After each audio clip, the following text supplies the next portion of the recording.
ನಮಸ್ಕಾರ ವೀಕ್ಷಕರೇ, ನನ್ನ ಹೆಸರು ದೇವರಾಜ್ ರೆಡ್ಡಿ, ಅಂತರ್ಜಲ ತಜ್ಞ, ಚಿತ್ರದುರ್ಗದ ಜಿಯೋ ರೈನ್ ವಾಟರ್ ಬೋರ್ಡ್ ಸಂಸ್ಥೆಯನ್ನು.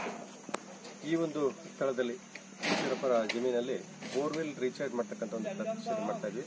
ಇದು ಬೋರ್ವೆಲ್ ತುಂಬಾ ಹಳೆ ಬೋರ್ವೆಲ್, ಮೊದಲೆಲ್ಲ ನೀರು ಚೆನ್ನಾಗಿತ್ತು, ಬರಗಾಲದ ವರ್ಷಗಳಲ್ಲಿ ಕಡಿಮೆ ಆಯಿತು.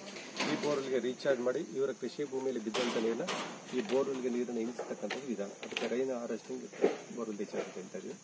ಈ ಒಂದು ಜಾಗದಲ್ಲಿ ಬೋರ್ವೆಲ್ ರೀಚಾರ್ಜ್ ಅನ್ನ ಮಾಡ್ತಕ್ಕಂಥ ಡೆಮೋ ನೀವು ನೋಡ್ತಾ ಇದ್ದೀರಿ. ಇದು ಸುಮಾರು ಒಂದು 8 ಅಡಿಯಷ್ಟು ಉದ್ದ ಇದೆ, 8 ಅಡಿಯಷ್ಟು ಅಗಲ ಇದೆ, 8 ಅಡಿಯಷ್ಟು ಅಳದ ಒಂದು ತಗ್ಗನ್ನು ತೆಗೆದಿವಿ. ಚಿಕ್ಕ ಪುಟ್ಟ ಬಾವಿ ತರ ಆಗಿರ್ತದೆ. ಸುಮಾರು ಒಂದು 8 ಟ್ರ್ಯಾಕ್ಟರ್ ಅಷ್ಟು ಮಣ್ಣು ಹೊರಗೆ ಬಂದಿರ್ತದೆ. ಈ ಪೈಪ್ಗೆಲ್ಲ ಕೇಸಿಂಗ್ ಪೈಪ್ ಅಂತ ಕರೀತಕ್ಕಂಥದಕ್ಕೆ ಸುಮಾರು ರಂಧ್ರಗಳು ಮಾಡಿದ್ವಿ. 6 mm ಡಯಾಮೀಟರ್ ಒಂದು 120 ರಂಧ್ರಗಳಿದೆ. ಅದಕ್ಕೆಲ್ಲ ಶೋಧಕಗಳು ಹಾಕಿದ್ದೇವೆ. ಒಂದು ಅಕ್ವಾಮೆಶ್ ಅಂತ, ಒಂದು ಮತ್ತೊಂದು ನೈಲಾನ್ ಮೆಶ್ ಅಂತ, ಮತ್ತೊಂದು ಸ್ಯಾಂಡ್ ಫಿಲ್ಟ್ ಅಂತ ಹಾಕಿದ್ದೇವೆ. ಅದಾದ್ಮೇಲೆ ಕೇಸಿಂಗ್ ಪೈಪ್ ಬುಡದಲ್ಲಿ ಬ್ರಾಕೆಟ್ ಹಾಕಿ ಕಾಂಕ್ರೀಟ್ ಅನ್ನು ಕವರ್ ಮಾಡಿದ್ವಿ.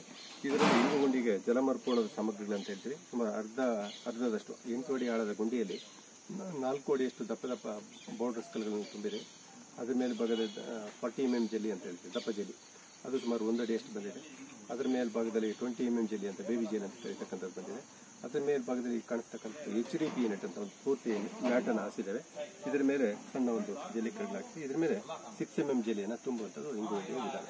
ಇಷ್ಟು ಆದ್ಮೇಲೆ ಇಂಗುಗುಂಡಿಯ ಸೇಫ್ಟಿಗೋಸ್ಕರ ಒಂದು ಪ್ಯಾರಾಪಿಟ್ ತಡೆಗೋಡೆಯನ್ನು ಕಟ್ಟುವಂಥ ಒಂದು ಕೆಲಸ ಆಗಬೇಕು. ಇದು ಸುಮಾರು ಒಂದು 2-3 ಇಟ್ಟಿಗೆ ಕುತ್ಕೊಳ್ಬೇಕು. ನೀರು, ಮಳೆ ನೀರು ಒಳಗೆ ಬರ್ಲಿಕ್ಕೆ ಒಂದು ದಾರಿಯನ್ನು ಕೊಡಬೇಕು. ಮತ್ತೆ ಫಿಲ್ಟ್ರೇಷನ್, ಬಂದಂತ ಮಳೆ ನೀರು ಕಲ್ಮಶಗಳು ಕಸ ತರದಂಗೆ ಫಿಲ್ಟರ್ ಆಗಿ ಶುದ್ಧ ನೀರು ಇಂಗುಗುಂಡಿಗೆ ಬರುವಂತ ಒಂದು ಕೆಲಸ ಮಾಡ್ತಾರೆ. ಇದು ಬೋರ್ವೆಲ್ ರೀಚಾರ್ಜ್ ಮಾಡ್ತಕ್ಕಂಥ ತುಂಬಾ ಉಪಯೋಗ ಆಗ್ತದೆ.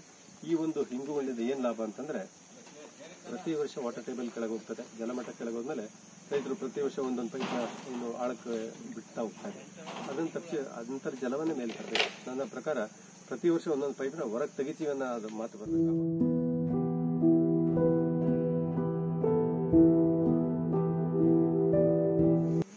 ಇಲಾಖೆಯಿಂದ ಎಲ್ಲರ ಸಮ್ಮುಖದಿಂದಲೂ ಕೂಡ ನಾವೊಂದು ಬೋರ್ವೆಲ್ ರೀಚಾರ್ಜ್ ಬಗ್ಗೆ ನಮ್ಮ ದೇವರಾಜ್ ರೆಡ್ಡಿ ಅವರ ಸರಿಂದ ನಾವು ಬೋರ್ವೆಲ್ ರೀಚಾರ್ಜ್ ಮಾಡಬೇಕು ಅಂತ ಒಂದು ಅನ್ನಿಸ್ಕೊಂಡಾಗ ನಾವು ಅವ್ರನ್ನ ಕರೆಸಿ ಅದನ್ನು ಮಾಡಿದ್ವಿ.